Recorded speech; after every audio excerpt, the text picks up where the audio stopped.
Thank you for coming to hear about conditional access. I'm Caleb Baker. I'm a program manager on Azure Active Directory. I've been working with Chris here. I'll let him introduce himself. Hi, everybody. I'm Chris Green. I'm a PM with the Microsoft Intune team working on conditional access. Yep. So we've had tight collaboration between the AAD team and the Intune team in enabling conditional access policies. And I don't know, it's been a few years now that we've been doing this. Too long, Caleb, yeah. Too long. So first, just kind of to level set. So who out there has already deployed conditional access in some way? All right. So a lot. Okay, awesome. Perfect. Good. Because this is a 300 level. So we'll do a little bit of like intro and getting going to get some people ramped up, but then it's going to go a bit more into the details of some of the new features that we've been announcing at Ignite. And it has been an exciting Ignite for us so far. We've had a lot that we've had in the queue, and it's really cool to get out here and get to talk to you guys about it.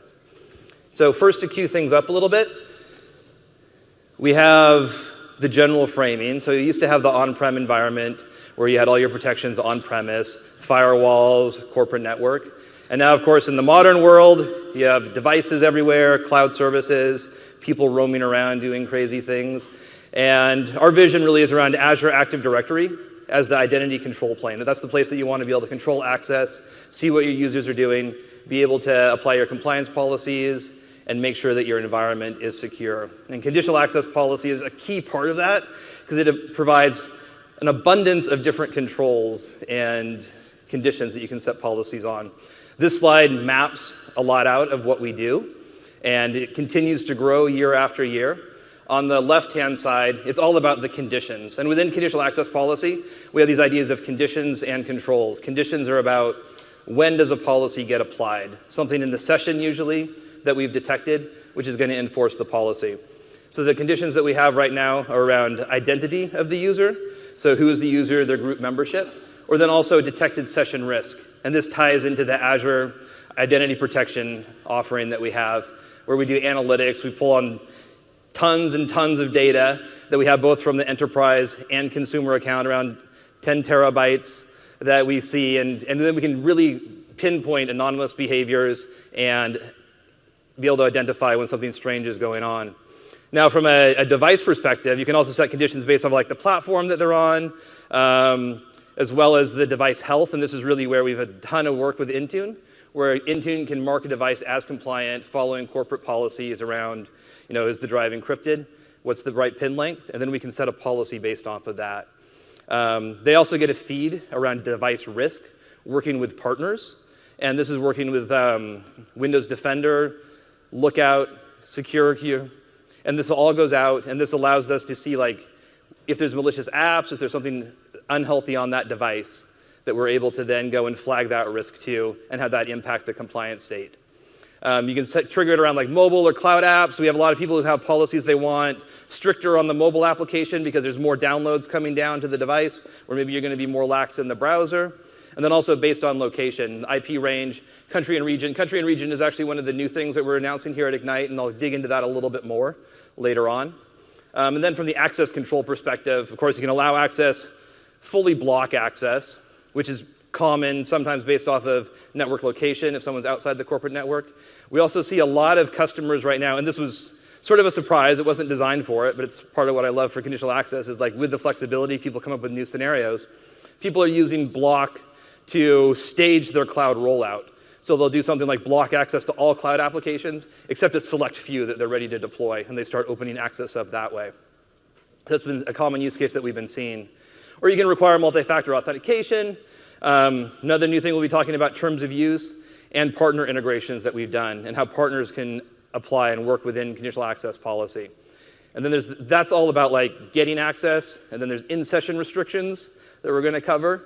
And then on the far left, it's around what applications we can apply policies to. So of course, it's Microsoft services. It's all the integrations that we have with third-party apps, whether it's through the App Gallery and Password Vault integration, or then also going on-prem through the Azure App Proxy. So it's a huge, rich set of scenarios that we can do. And I also wanted to frame this a little bit too in terms of some of the guidance that we've been working on, because within that map, and there's lots of things that you can do, and there's a lot of like, environment-specific cases that you can address. But we've also had a lot of feedback that people want to know where to get started. So over the last few months, this has been a pretty big V-team effort within Azure Active Directory, working with Intune, working with Office, to come with some baseline recommendations around what policies we really think it's a good idea to start from. And we don't expect anyone to actually deploy these and only stick to these policies, but it's kind of a good baseline, and then kind of like, people will deviate from the path as necessary. The other thing about these policies is that we've built up validation labs within Microsoft so that we can make sure that in these cases, like we're testing the common apps, making sure that we have good flows there, test across some different configurations with like cloud only, with ADFS, because that's something that we really also want to improve and make sure that we're doing a great job doing the EDE validation, not just across Active Directory, but across all of our products within Microsoft 365. Now, the baseline policies are really just like trigger MFA on risk. Like, hopefully everyone has MFA deployed, at least all their users registered for MFA, so that when you need it and there's an emergency, you can prompt them and you can challenge them and make sure that you can like remediate that state easily. But then ideally having some risk-based policy. And then also using Intune and having some management so that when data goes down on that device for Exchange and SharePoint, that either it's in a managed application or device, and that you're able to control that. And then as the level of resource that you're accessing becomes more sensitive, then increasing kind of the protections there around like lowering the risk tolerances, and then become more restrictive about the device management policies necessary. I'm going to kind of show how these, like a very high level, how these policies at the baseline level would be implemented. And this is partially framing around the new conditional access user interface. And this has been out for a while now, but for those of you who haven't seen it, as we've moved conditional access into the Azure portal, we've done a few things. So for one, we've expanded out the scenarios that we can do. And then also, we've consolidated the user interfaces. We had a lot of questions before about, is conditional access an Intune feature? Is it an AAD feature? How do the two interact? And really all the time, it's been in AAD. It's the AAD policies that we enforce at the authentication time, but there's been a couple of different management surfaces for it. So we've really like streamlined and consolidated the story within the Azure portal, where we'll all be pointing to and all going to the same UI for managing conditional access policies. One of the things that we get is a lot of questions around like, when you come into this UI and you can see that you can create multiple policies and they appear in the list, and they're like, what's the relationship between these policies? And what we've done is we've made it so that it's effectively an and between the policies, so both would be applicable to a user group. So in this case, using those baseline policies, I have one that requires multi-factor auth, one that's around devices. And a user who's in scope of both of these policies will have both policies apply to them. There's other models where people think about like, well, could it have been like precedence order and you work down the stack? And we kind of looked at all of those. The reason we landed on doing the union is that you want to know that when you're creating a new policy, that you're not like inadvertently affecting some other policy that's out there. So you know that it's always going to be the strongest policy that applies in a specific situation is the one that's going to take effect. Now looking at the specific policy here, that when you do the MFA on risk, you would drill in, and we'll go into the UI later more, but there's the basic idea of setting the condition. So you'd want to say on a medium or a high risk level, and then the control is require multi-factor authentication. So it becomes pretty easy to set these policies out. And then the other one is interesting, because this is all around like managed app and device policy, where you can really, the recommendation is to either have a managed application or to have a managed device with Intune, or to have a domain join machine. So in this case, I've checked all three boxes. And then if you look down along the bottom, there's the option there that says, do you want to require all these controls or do you want to require just one of them? So this gives you your OR capability. So that with this policy configuration, it comes across for a specific user as you're required to do MFA and you're required to have either domain join, compliant device, or managed application. And kind of with these controls and these abilities to be able to and OR things together, we've seen people be able to accomplish really the majority of scenario that they're after. And we've been pretty happy with how this has been working out. One other thing that I want to call out, just kind of in like the high level, because I think this is important for everyone to know, is just around protecting the authentication protocols. So in scope right now for conditional access policy, we have protection around the browser access if you're in the web browser, applications using modern authentication. So this is like Office 2016, Office 2013 with the modern authentication enabled, the mobile applications.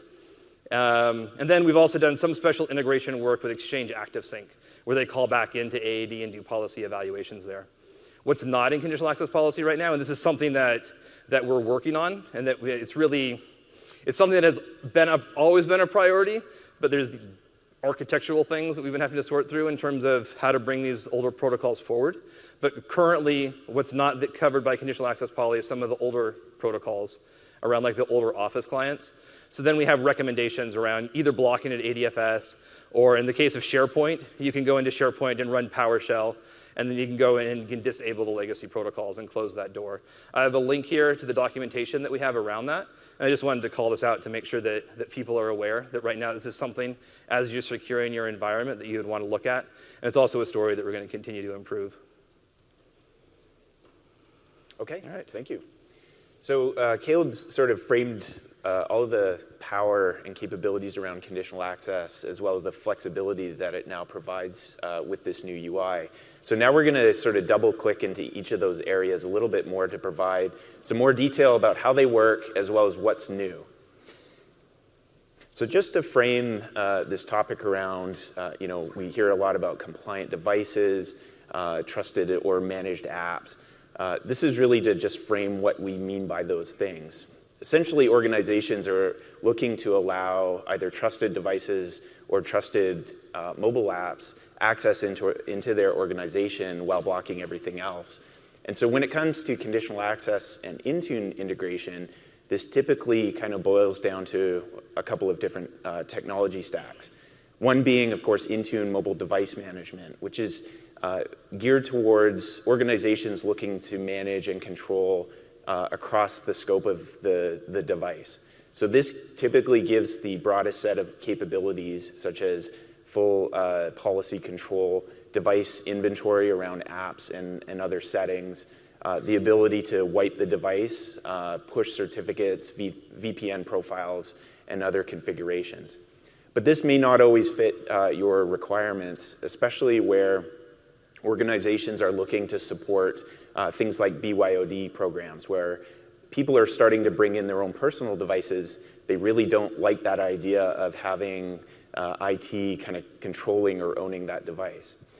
So the other option then is through Intune mobile app management, also known as Intune app protection policies, which allow IT organizations to manage mobile apps that are used for productivity, primarily the Office mobile apps, to be able to set policies around those apps, wipe corporate data, but leave all of the personal data unaffected and untouched by these corporate policies. This is a technology that is very much more appealing to end users who are willing to grant that type of control over corporate data, but have the rest of their device kind of untouched. So as Caleb highlighted previously, conditional access now allows you to set policies that can allow one or the other into the organization. Or a third option is, in fact, to stack those on top of each other for, I'd say, the most secure option, and so that only managed apps on managed devices are allowed access. Before we get much more into that topic, though, we just wanted to bring someone up on stage who can speak from a bit more of experience. Manoj has been part of our Intune Customer Connection program for quite a while now, and he's going to just come up and give us a bit more insight into his experience at US Bank. Thanks, Chris. Thanks, Caleb. Am I on? There we go. Good morning, everyone. My name is Manoj Sood. I'm a mobile solutions architect with US Bank. For those of you who don't know, a little context about US Bank. We are the 5th largest bank in the US, about 70,000 employees, covering 34 or so states. About 10 months ago, we started our journey to enroll and migrate to Exchange Online. And as of about July or so this year, we're about 90% done with that journey. We expect to get the rest of that 10% done by the end of the year. At this point, we have about 10,000 users being managed by Intune, and about 12,000 devices. Simultaneously to our Exchange Online, we're taking on a lot here. We just lit up our SharePoint Online and OneDrive services, and a few mobile users are now using those as well. So we'll be rolling that out to the rest of the mobile users this year. And over the next 6 months, we've got MS Teams, Yammer, Skype for Business, Outlook Groups, Delve, and Azure AD Application Proxy teed up.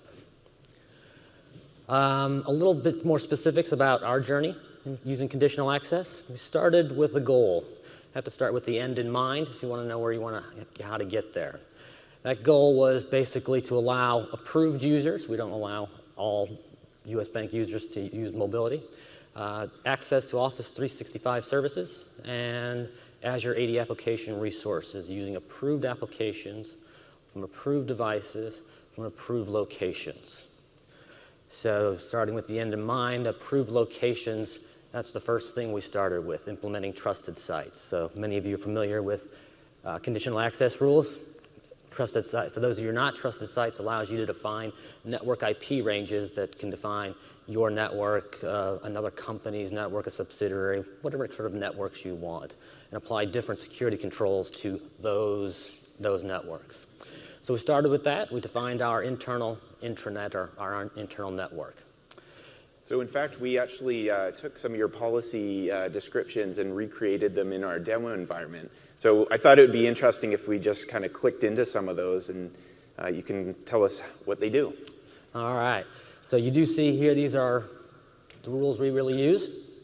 So this is the one of the last rules that you specified around wanting to be able to block users coming in from unapproved platforms. Specifically, this rule allows approved users. So we've got an Azure AD security group that allows only these users through. And this was for accessing email? Obviously, we're dealing with Exchange Online, but a particular cloud service, for sure. And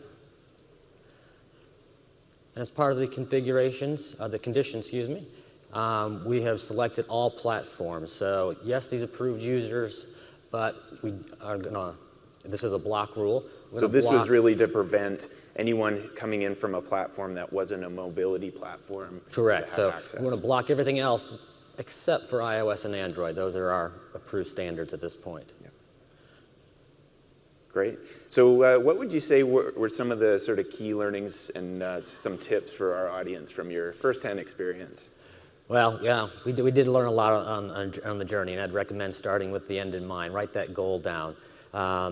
First thing we learned was we didn't quite realize that conditional access, the default rule is on. So if you're not putting in security controls or using conditional access rules, your users will have access. So if your security program needs to limit that, just know that that these rules can help you get there. And secondly, they have great flexibility. As Chris and Caleb are going to show you, we have a few more things. They're going to even make it more flexible, but that can also increase complexity. So study your rules, write them out, put them in a test environment, and use your normal change control to migrate them to your production environment. But go slow, and you'll get it right. That's great. Well, thanks so much for coming. Thanks, Chris. Appreciate it. Thanks, Caleb. Thank you.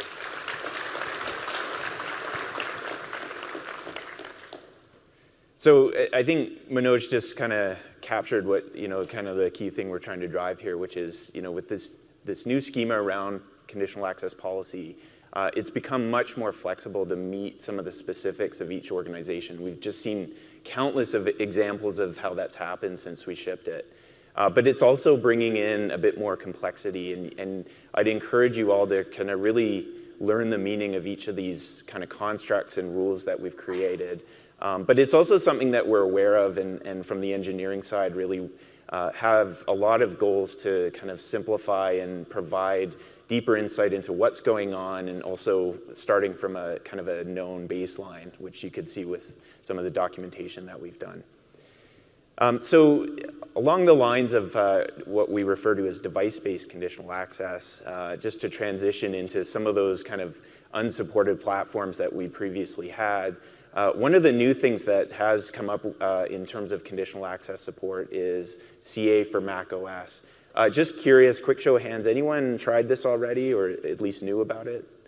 Oh, okay, a little bit. So we've had some announcements here at Ignite around support for Mac. Mac has become an increasing focus for the Intune team in terms of support, because we know from conversations with you that even though Mac isn't predominant in your organization, it's typically, if it's used, it's typically used by fairly influential folks like IT or executives or certain key departments. And so over the past several months, we've worked closely with the Azure AD team to add support for the Mac OS platform so that Mac devices can be enrolled into Intune management, registered with Azure Active Directory, and can therefore be allowed into the conditional access framework. So some of the kind of key aspects around this capability, we've shipped a new company portal for the Mac platform. So the company portal being the app that drives the enrollment flow into Intune MDM, as well as drives the registration with Azure Active Directory. The scenarios that are supported from a browser standpoint are Safari and Chrome. And we've also worked with the Office team to add support for the Office for Mac apps. So these are the ones listed as of right now. This is in a preview currently, so there's a bit more to come before we declare GA. Another key aspect to this capability is the ability to define a compliance policy for the Mac platform, which is really defining what it means to be managed and secure on the Mac device. So just to give you kind of a taste of what that looks like, I'll just switch back over here.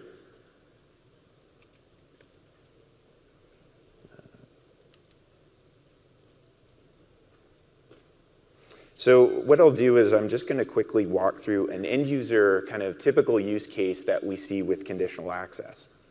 So one of the first things, so as an end user, I've brought maybe I'm on a personal Mac or a Mac that's been assigned to me from my IT organization, and I've decided to set up, all my Office apps in order to start getting email and start, working on documents, accessing SharePoint Online. One of the first things, so assuming that I've already enrolled this Mac into Intune, as I'm working, unknown to me, IT has actually updated their compliance policy, and now on this Mac, am out of compliance. There's something I need to do in order to regain or fix before I lose access to resources like email. So one of the first things that I see is this email message that shows up in my inbox. And for those of you who are using Intune today for conditional access, this is actually a new feature that we're announcing here at Ignite, which is something we call non-compliance actions. These are actions that can be triggered separately from getting blocked through conditional access. So the key first use case that we're supporting is email notifications to end users prior to getting blocked from email. So we like to think maybe we should give them a bit more advance warning before they suddenly lose access due to some non-compliance reason. And this is a feature to support that.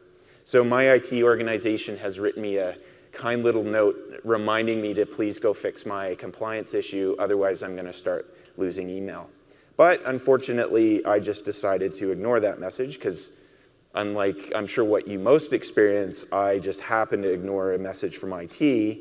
I'm suddenly cut off from email. And so what will happen the next time I launch Outlook, I'm actually prompted for my credentials.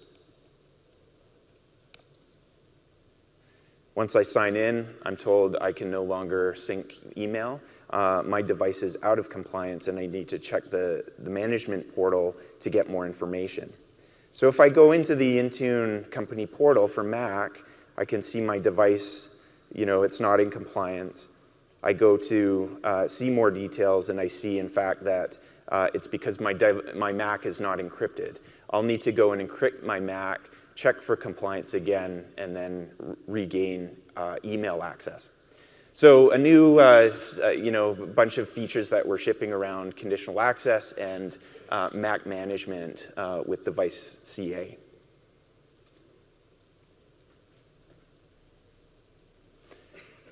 So from the architectural side, really, for those of you a bit more familiar with CA, nothing with Mac has really changed here. We've essentially integrated with the same architecture that we have for Intune-based conditional access overall.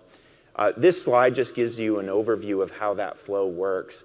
It, of course, will be available to you for reference, or if you quickly snap a photo. But essentially what's happening here is when mobile devices try to access a resource protected by Azure Active Directory and conditional access, they will be prompted to enroll into Intune MDM, which also drives a device registration into Azure Active Directory. Once that happens, the Intune service is able to evaluate the device for device policy, and if those requirements are not met, Intune will, where it integrates into Azure Active Directory, will indicate as a device attribute in the directory that this device is not compliant. Subsequently, if that client tries to request access to that resource again, AAD will evaluate the policy, see that the device is not compliant, and reject the request. The user will then be prompted, as you saw in the previous demo, to remediate the issue. So if you haven't heard yet, we're also announcing support for a similar scenario, but integrating with Jamf. Anyone here excited to hear this news, by the way? I know it's been well received so far where else we've announced it. So the implementation here is actually quite similar. But instead of Intune evaluating or retrieving kind of device state from a managed device, this time it's coming from Jamf. Jamf has integrated with the Intune service to send inventory and policy data about that Jamf managed Mac into Intune, which can then compute the compliance state, set that in AAD, and then AAD can conditionally issue that token. So we're very excited about this news as well. So now we get into what happens when access from that device has been granted. Now we get into, well, what happens at the app level? And this is really where mobile app management comes into play, which is what I referenced a bit earlier. So mobile app management, again, for those of you a bit less familiar with this capability in Intune, allows organizations to set policy at a per app level so that data within that app can be contained and not leak out into unmanaged locations. So really the differentiator here in terms of Intune mobile app management is that we're able to separate data on an identity basis. And we feel that this much better aligns to kind of the typical ways end users use these apps. Rather than switching from this is my work app to this is my personal app, I can actually work within the same app and switch between my personal content and corporate content fairly seamlessly. So Intune MAM, or mobile app management, is able to distinguish between those contexts and apply only the protections against that corporate data. We also have a similar story around browser-based access that Caleb will get into a little bit later in terms of session-based control. From an architectural standpoint and a conditional access standpoint, AAD conditional access also supports something called app-based conditional access, which for protected apps, MAM-enabled apps that I was just talking about, you can also gate access to protected resources based on whether that app is enabled for mobile app management. So the architecture here is slightly different than device-based conditional access in that there's a couple of slightly different interactions going on. On the client side, we leverage what we call a broker app, which comes in the way of either the Authenticator app for iOS or the company portal app for Android. This broker app is able to broker authentication requests and add some additional checks around the identity of the client app to ensure that it's an approved app that is capable of supporting Intune app protection, and so that you can set a policy so that only those apps are allowed. On the service side, the policy will essentially contain the identity of that client app, and that approved app list is what we refer to as an approved app within conditional access. So again, this will allow you to provide the capability of I want to, in the case of, let's say, BYOD, if the user is not coming from a managed device, but instead a managed app, I can only allow those apps in and block everything else. So now we switch over to another kind of general topic, which is around hybrid environments. As you can probably all attest to, it's rarely as clean as, hey, we're all in the cloud, we're using all cloud technologies, there's no legacy on-prem I have to deal with. In reality, that is typically the case. And so we just have a few kind of topics around that area to show how we've integrated. So as you probably have heard quite a few times, especially if you come from the kind of device or desktop admin space, we've announced at Ignite the capability of co-management between Configuration Manager and Intune. And so this actually, well, this essentially allows for dual management between Intune and Configuration Manager as organizations transition from traditional desktop management into modern management. But this actually plays into considerations for conditional access as well, and I'll just show you how. So when we think about conditional access for Windows, typically we break these devices down into a few different kind of categories. So of course we have the devices that are traditionally managed through Configuration Manager and connected to an on-prem Active Directory.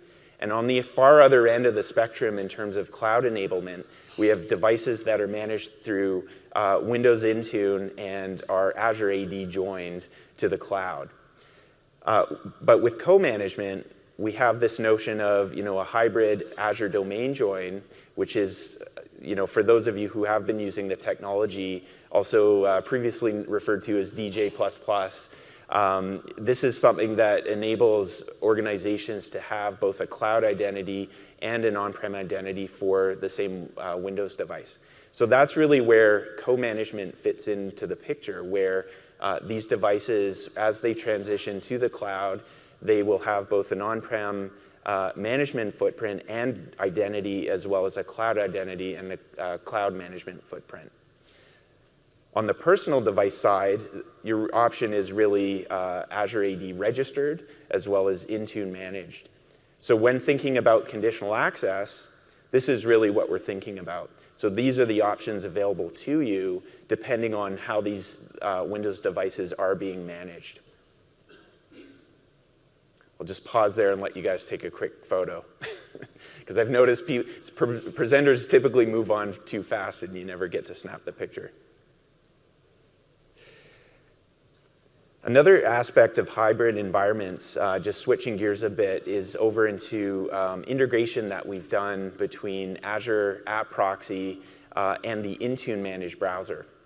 You may have heard some announcements that we've made around this, where organizations are looking to expose internal apps, web apps, to the internet and have remote access to these apps. So what we've done between the Azure App Proxy team and Intune Managed Browser team is integrated to allow for seamless access from the internet on mobile devices to these internal sites that are published through App Proxy. And really what this means is a couple things. One, the managed browser will know how to translate an internal URL into an external facing URL so that it can find that app as published through App Proxy. And through conditional access, we're now previewing the ability to block any other browser from accessing those App Proxy sites so that only the managed browser, which is protected by Intune app protection policies, to access that site. So what I'll do now is switch over to another device and show you what I mean.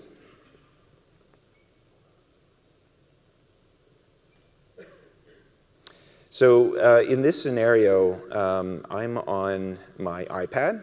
I'm running Outlook, which is protected by Intune app protection policies. And a coworker, or another guy named Chris Green, has sent me a URL to an internal travel site so that I can go and book some travel to my next Ignite conference. So when I hit the link, As you may have seen in the link, it was an internal URL. I'm coming from a coffee shop, so normally that would not resolve. But through the app proxy and managed browser integration, the managed browser is able to easily translate that into the external app proxy URL. So I'm able to very seamlessly hit this site. Now, if I were to try the same thing from Safari, from my coffee shop on my iPad, I'll take that same external URL, and through conditional access, I get blocked. So for those of you who have been using conditional access, especially with respect to app-based CA, you'll appreciate this is something that's very new, and in fact, this is the first time we're announcing this support. We'll have a preview of this capability available in about a month or two, and then hopefully GA after that, a bit later this year.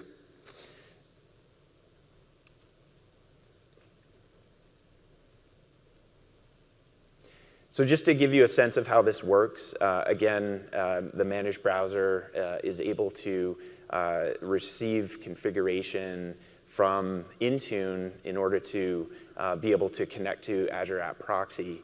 It does require a bit of configuration, as noted on the top.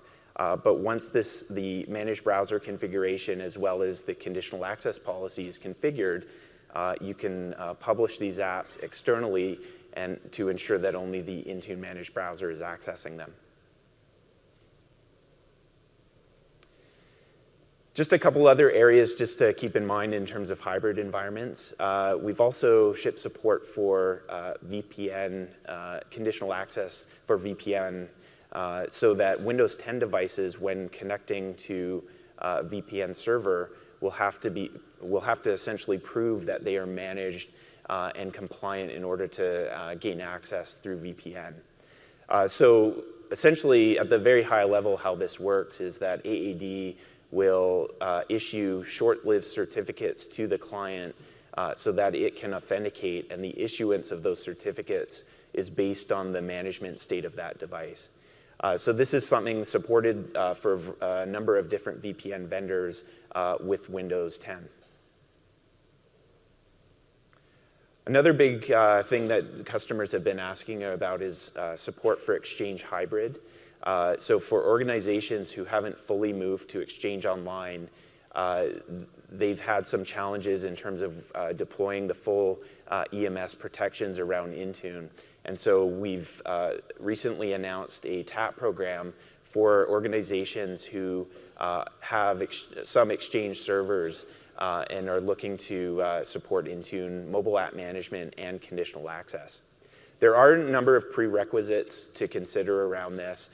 So rather than list them all out on this slide, if you visit the site at the bottom, we have a full blog article that outlines all the prereqs. But we know a lot of customers have been asking for this for a long, long time, and we're finally happy to announce that it will become available very soon. Okay, we'll switch to Caleb. Thanks. All right, thank you, Chris. So yes, I'm going to talk about terms of use. And this is a new control that's added to conditional access policy. And this is kind of a cool project that we did because it was in really close collaboration with another team within AAD, the governance team. And they own terms of use all up, and they do like the bulk of the work really here for this. So the terms of use feature is really geared around like being able to have a customized your own terms of use page. There's the retail scenarios for this where someone goes in and they need to go and they're going to provide like PII into an application. So they need to be able to consent to that first and be able to see that there's a terms of use, it's okay, and then they gain access. Now in this slide here, it shows kind of what that experience is. You would go in, you would name the terms of use, upload your PDF that has a custom file there, and then you can go and set a conditional access policy for when that terms of use should trigger. Now, when we did this work, we were also looking at it in terms of like, okay, we're collaborating with another team within Microsoft. They own that experience. When we stop in the authentication process and redirect out, we go to a page that they own rendering the PDF and everything around that. And taking that same model and making it generalized so that we can also use it with other people, including external partners. And this has really become another feature, which is custom controls that we've added in with conditional access policy. And what this allows us to do is work with partners where they can provide a control that comes in and assert some additional requirement.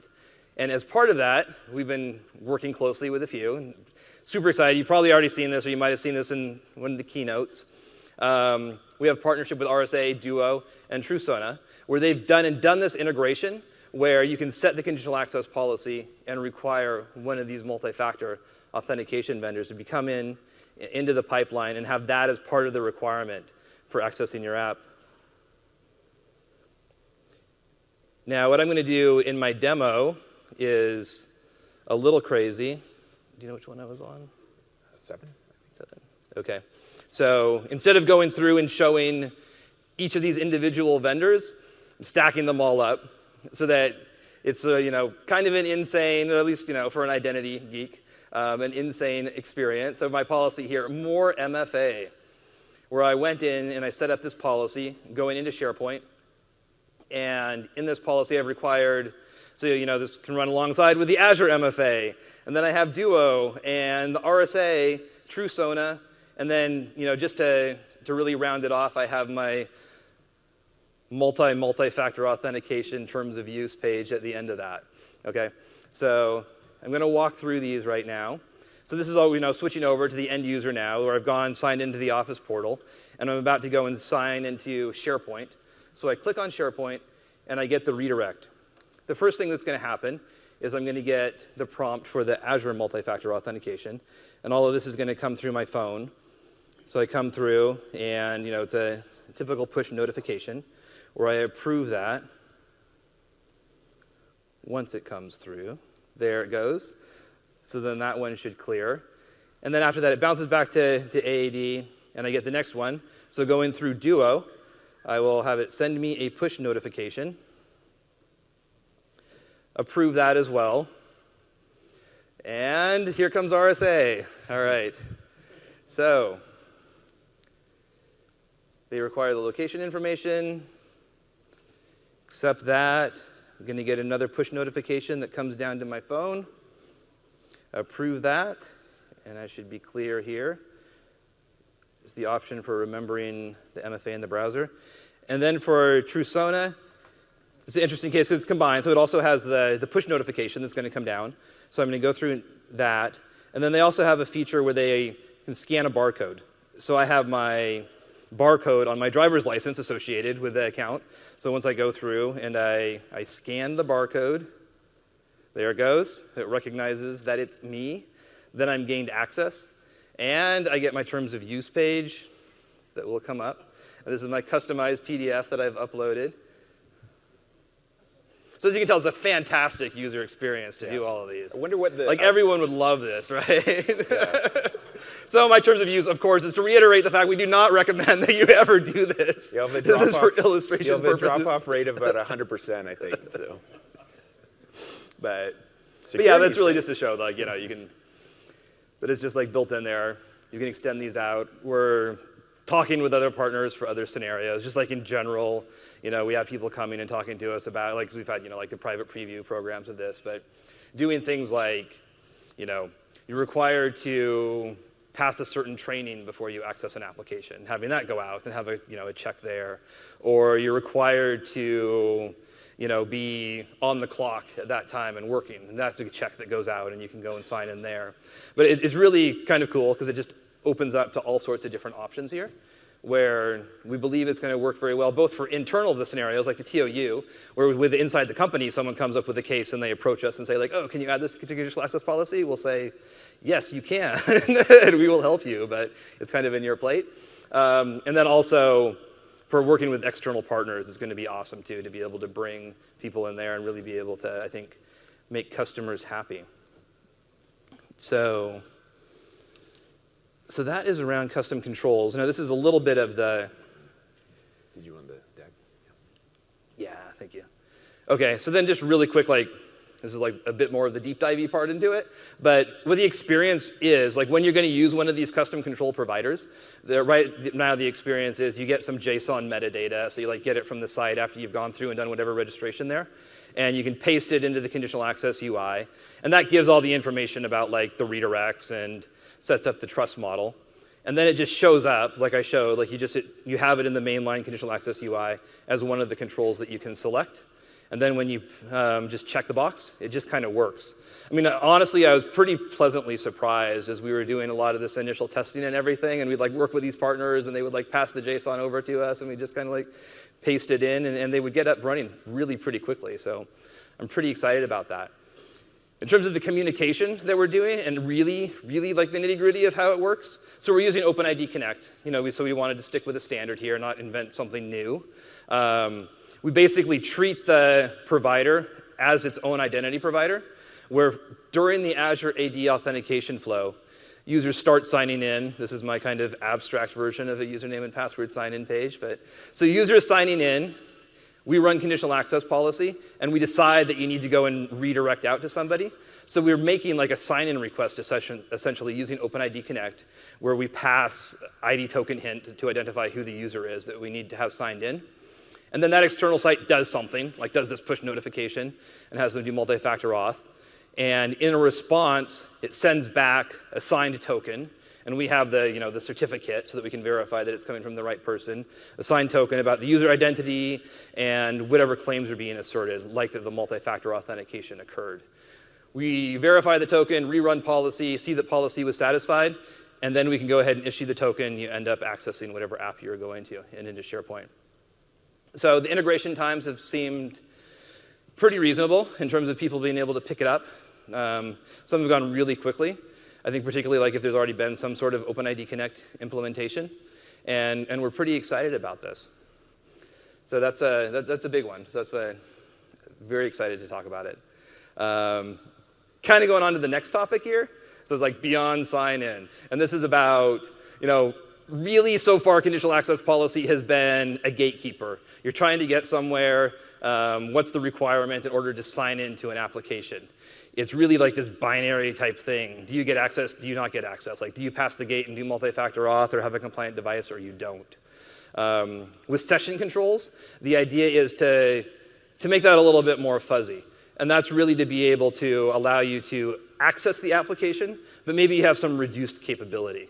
And we see this as really beneficial in allowing people to stay productive without necessarily having to go through like all the security requirements or device requirements in all cases or in cases where it's not really needed.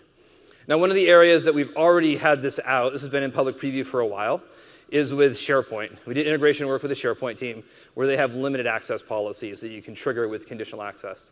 And what these do is you can set up a policy and you can say, under these conditions, tell SharePoint to block the download, sync, and print of documents if that user is not on a compliant or domain-joined device.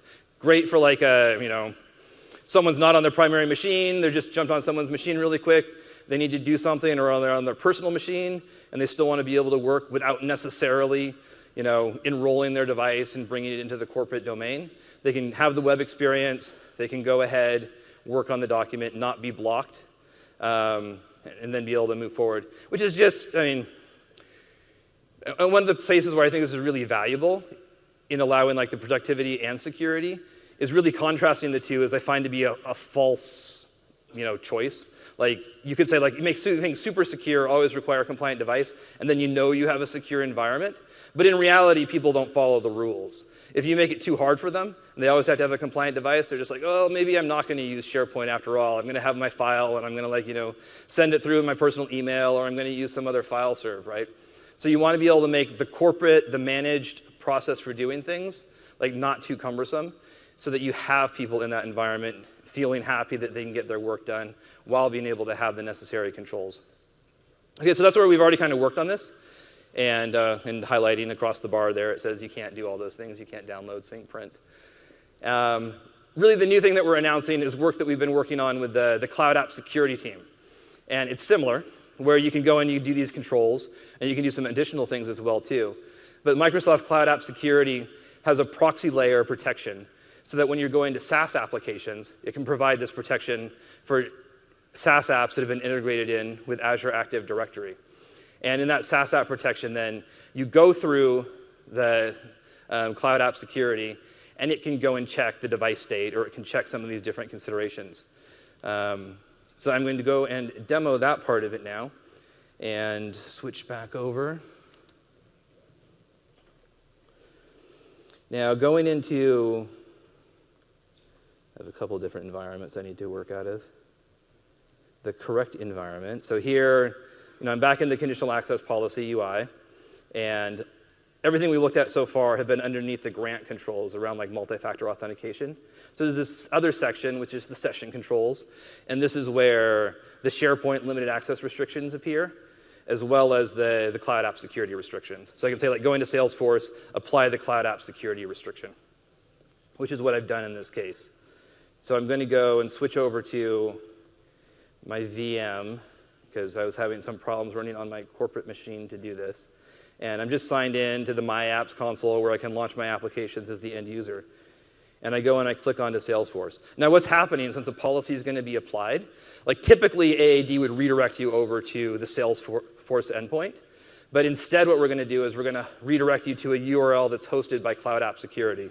So you can look at the path here and see that, like, so my tenant is Wingtip Toys Online, and I'm going through the Cloud App Security URL. AAD has packaged all of the normal protocol information that it would be sending to Salesforce inside a token that's encrypted and sent to the Cloud App Security Service. So we redirect to Cloud App Security Service. On the back end, they can crack open that token, pull out all the information that they need, and then make a direct web call over to Salesforce and download all the HTML, render content, kind of like act in the middle there. So then that allows them to do a lot of cool things. And one of them is here, so they're notifying the user about that as you're going through this proxy. Like, more of this activity is going to be monitored, because you basically have the Cloud App Security product in the middle, so you can see what the user has been doing, and you can detect like a lot of behaviors of what that user has done. Are they downloading large files? Is there unusual behavior happening? So when the user clicks on to continue to Salesforce, they'll navigate over. This is where Cloud App Security then in the background goes and posts that token and pulls the content down. And what I have on this site here is I posted my list of all the exciting things that we're doing for conditional access in Ignite and that we're announcing. And of course, this, prior to Ignite is super secret and exciting. So I have it out here, and I have policies in place that instead of limiting download, which is one option I have, I could just say I'm not on a compliant device, so I'm not going to allow you to download this at all. Instead, I have a policy, which is a new Cloud App Security feature, that is to be able to dynamically apply Azure Information Protection. So since I'm not on a compliant device, as this document downloads, it's going to be encrypted. And I'll have to be able to decrypt it before I can open it and access it. So I save that document and go to open it. Now, in here, I've also set another policy, and this is something else that we're talking about at Ignite, is that you can set policies on Azure Information Protection itself. So now I'm on an unmanaged device, I've downloaded this document, and there's also going to be a requirement that I have to pass through multi-factor authentication to get to that doc by itself. So I have really, tight and good control on this document without requiring the user to have to enroll. So it comes through, I'm going to do my Azure MFA.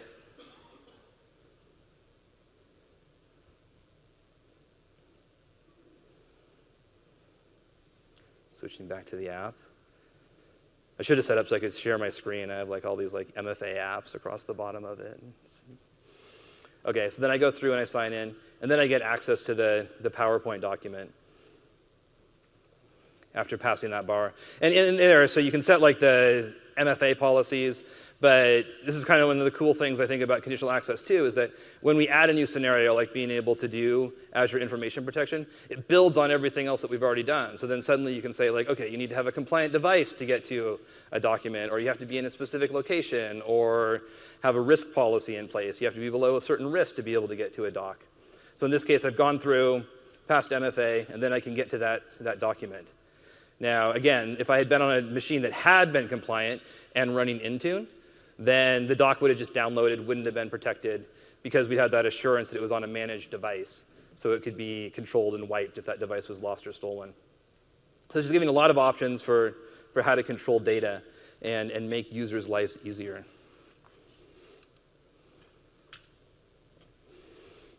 And I think I covered most of these, but this is just around like the Azure Information Protection integration that you can really go in and create all these policies. Now for location policies, we've done another bit of round update here. In the past, the options that you've had for location policies are basically you can either upload a list of IP ranges, and this defines your trusted IP network or your corporate environment, and create policies like MFA if you're outside of the corporate environment, or MFA or block access if you're outside, are the really main ones. But there was a few bits of feedback that we got from that. One of them was it wasn't very granular. Having like one monolithic list of trusted IPs doesn't fit a lot of scenarios. So we sliced that up so that you can have different sets. So we're calling them named locations. So you can create them and you can name them. And then also, we've added the ability to be able to specify just by country. So we use a third-party provider that does a mapping between the IP address and the country name that you provided. So then you can set policies restricting different access levels based on the country that you're coming from. So I'll go through and I'll show some of these. Let's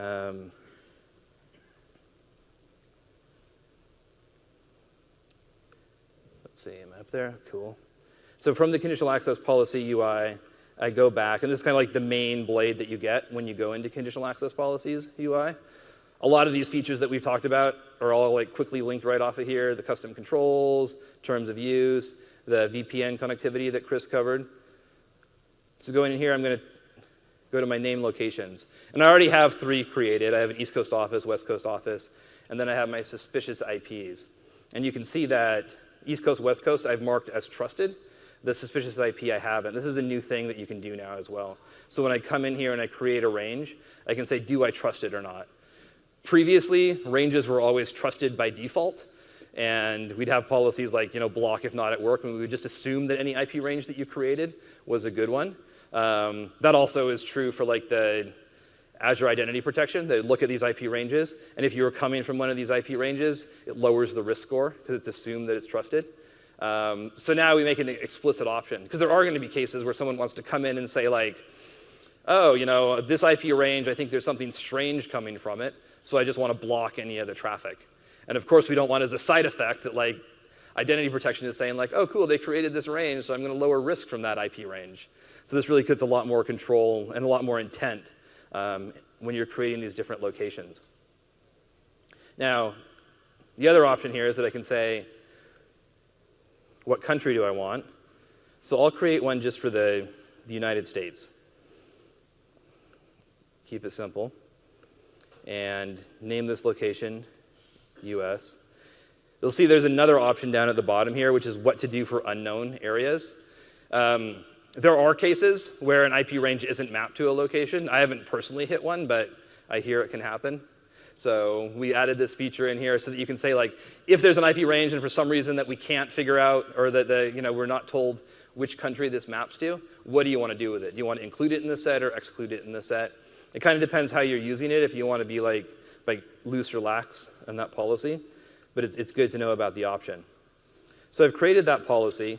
And now what I want to do is go back to the MFA policy that I had previously and only require that if someone's outside of the United States.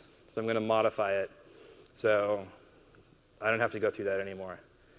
Now as I come in and I select conditions, the locations is the condition where I would specify this information. And the first thing I would do is enable this and come in. And I want to say, OK, so I want the MFA from anywhere, as a blanket policy, have it covered from anywhere. But then I can exclude some locations. And when I come in to exclude, I have this option to go in and pick specific places. So I'm going to have that US policy, or the US location region that I defined, and come back and then create that policy. So it's really pretty much that easy. So now that I've just modified the policy right now, so if I'm anywhere in the world except the United States, I'll have that experience in the US. I wouldn't see it anymore.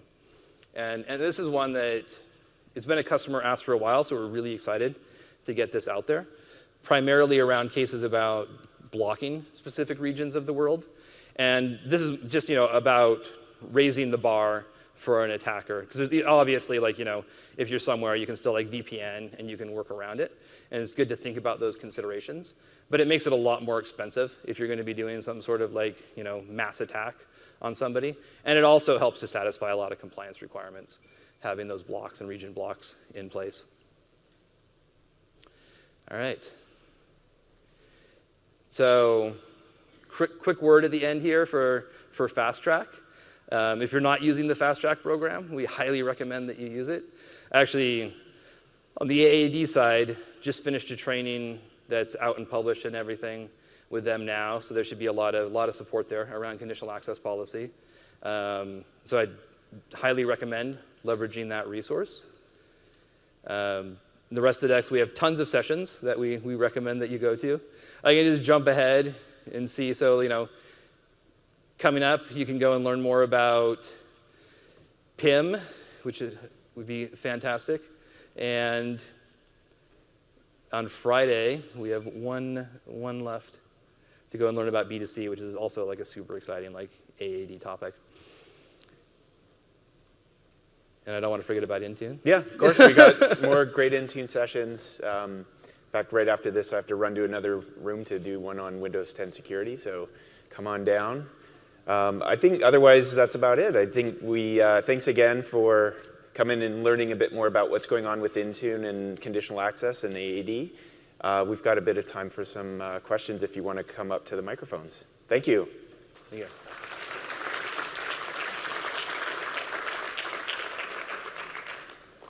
Yeah. Hi. Yeah. Hi. I noticed. Oh, can we get the? Yeah.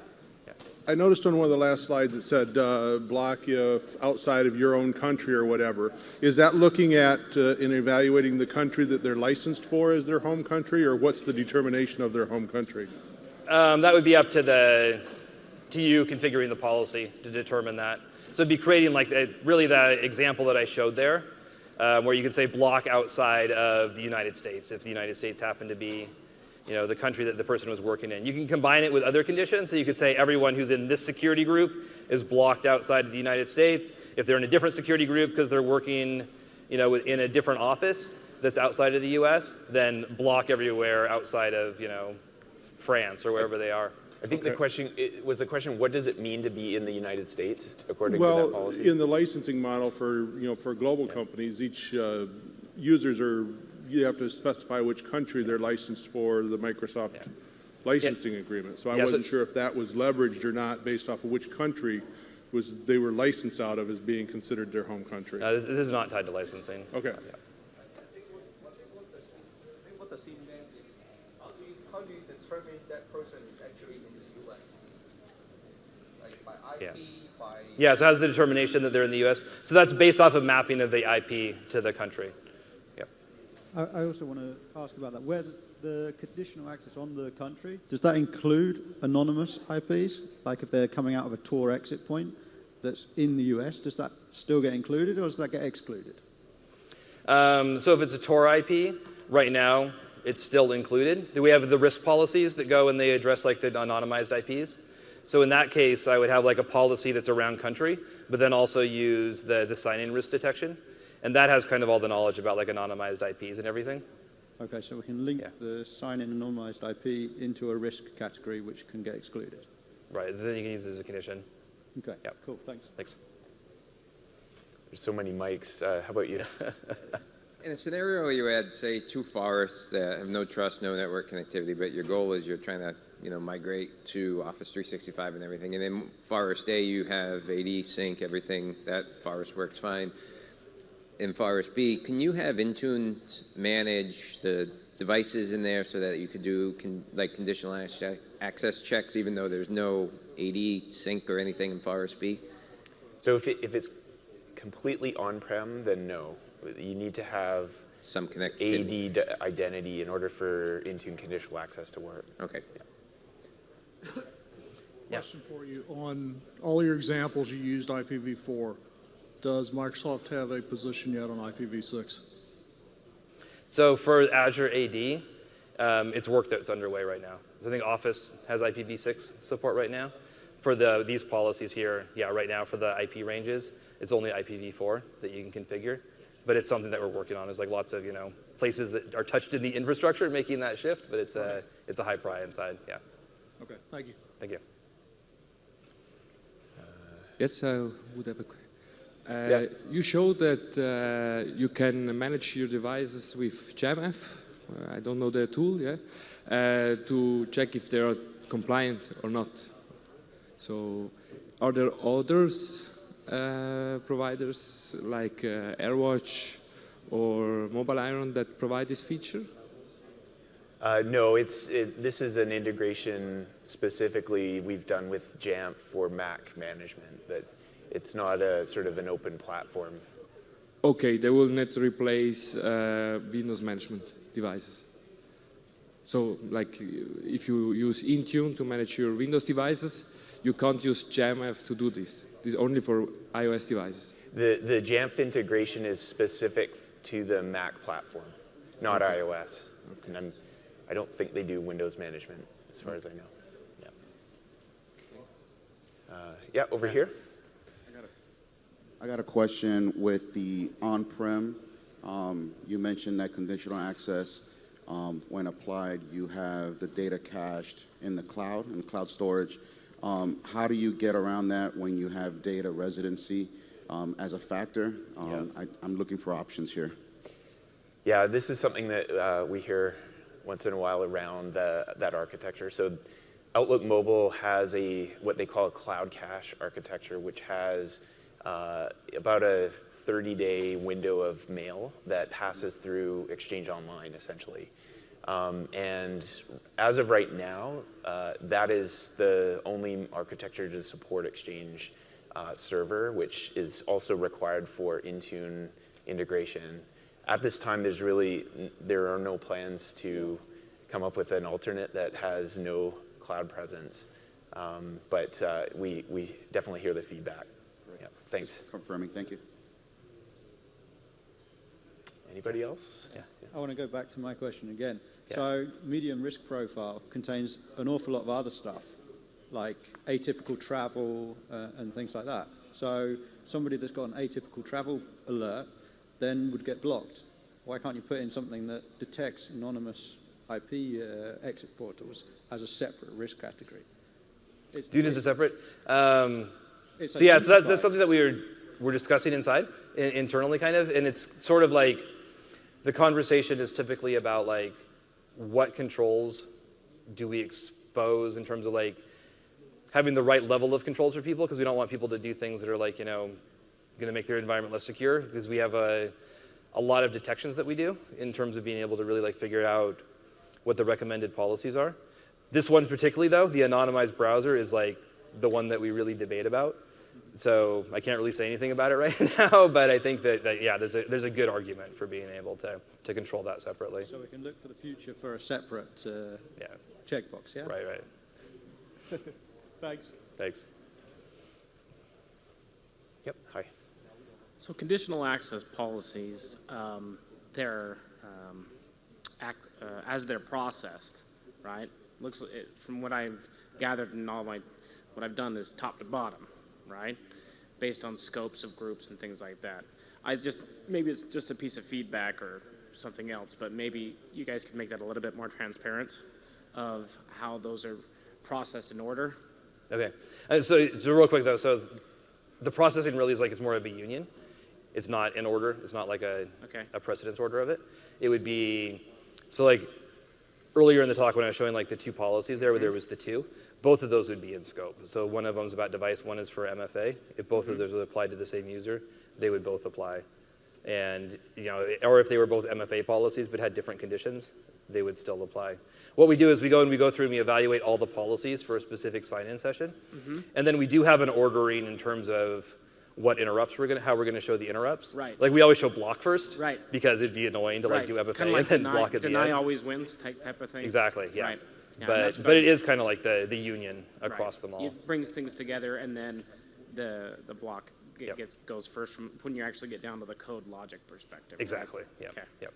All right, thank you. There you go. There's an MPS extension for MFA. I was wondering, do you know if there's any sessions that specifically address that? I was just Not that I know of. I have a couple people from my team, so I'll put them on the spot. They do not know either. oh, okay. Yeah, sorry. I don't know if it's covered. Yeah. Maybe good content for next year. Yes, I will take the feedback though. Maybe Yeah. so. Okay. Yeah. Okay, cool. Maybe after I implement it, I'll do the session. That'll be all right. All right. Thanks. All right, thanks. Perhaps just one other question regarding the terms page you showed. Yeah. I don't know if I missed it. Is this a one-time task that you need to accept when you see it, and if you come other times you don't see it anymore? Or is this something that you need to read and accept? No, that's a good each question. time? Yeah, I should have covered some of the feature there. So how it is right now is a one-time accept. And then part of like the team that did the terms of use, they also have like an audit experience there. So you can go through and you can see who has accepted it and verify that. But yeah. Great, thanks. Okay, thanks. I think there's a guy way over there. All right. Hi. I was just wondering, when are you going to allow blocking of legacy authentication? I know you spoke about it for a little bit, but using Azure AD conditional access policies just to flat out block any client that's connecting using the legacy authentication protocol. So I don't know if I caught all that, but you're saying like, so when would you like block everything, basically? Yeah, basically block all legacy authentication. So if you're not using when will we do that? Right. So if you're not using a modern based client, Yeah. don't allow the connection to come through. Yeah. That's the number one thing that's creating a bit of difficulty with us moving to Exchange Online. Yeah, that's something that's a high priority for us. There's like, because of the infrastructure that the older protocols go through, it's a really big work item that's actually been underway for over a year now to get that done. And I can't give timelines, but we're getting quite a bit closer on it, which I'm going to be really excited about. Because ultimately, like, I mean, you want the experience to be like, the default is require MFA to go to Exchange. And then if you want to, you can like back off and say maybe certain clients can go through it. But I don't like having the complexity there for people to have to go in and like think about these other paths. Because when you're configuring security, like complexity is just like a scary thing to have to deal with. We should make these clear statements. So it's something that's, yeah, a high priority for us to do. Do you think we'll see it like sometime by the end of this year? Do you know, or? I can't really talk about timelines on it Okay. because, and part of the reason there too is just there's a migration that's part of this of going from like some older authentication infrastructure to newer authentication infrastructure, and that involves shifting like massive amounts of load from all of these older clients. And so it's done in phases. Like they basically fork some of the traffic, see what happens, go back a little bit. So we're like, it converges to when we think that it's going to land, but it's pretty hard to really predict it right now. Okay, thank you. Thanks. Yep.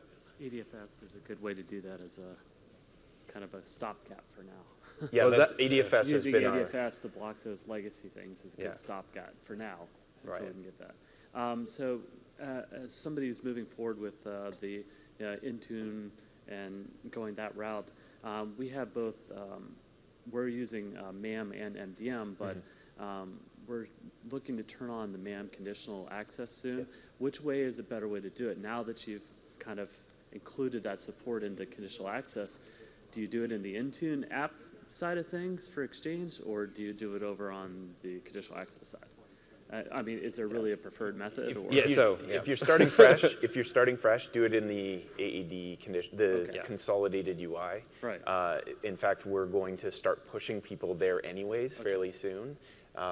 You're dealing with a V2 policy, which can then be combined with others. That it's much more effective to do it that way. All right, that's what I figured. Yeah. But. And by the way, the managed browser support that I demoed is also supported for cloud apps too. I mean, I think I missed that point before. But I demoed it with the app proxy integration, but it also applies for Exchange and SharePoint and everything. Okay. So, yeah. All right. Thank you. Yeah.